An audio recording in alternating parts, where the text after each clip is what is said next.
Congressman Torres has not been holding back in his recent criticism of the governor. He's even considering running against her in the 2026 Democratic primary. Fox 5's Morgan McKay joins us live in Kew Gardens, Queens, with more. Morgan.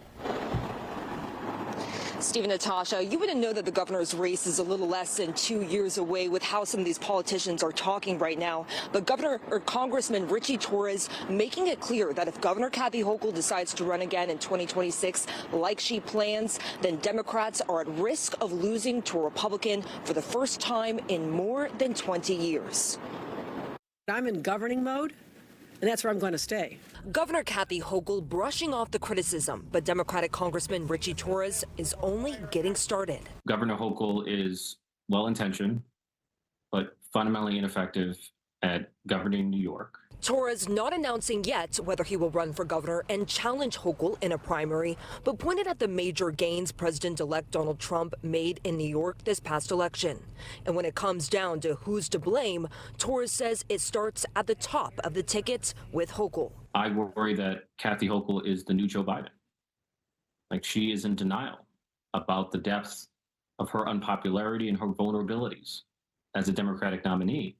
You know, she is in grave danger to losing to a Republican like Mike Lawler. Hochul is deeply unpopular with her favorability rating lower than Trump's in the last Siena College poll. Republican Congressman Mike Lawler, who just won re-election in his swing district, is seen as a top contender to run against Hochul in 2026, even coming out with an ad targeting Hochul on congestion pricing.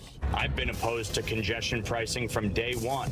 Meanwhile, Torres sent a letter to Hochul blaming her administration for allowing Ramon Rivera to fall through the cracks of the healthcare system, which led him to be released early before he allegedly went on a stabbing spree that killed 3 people.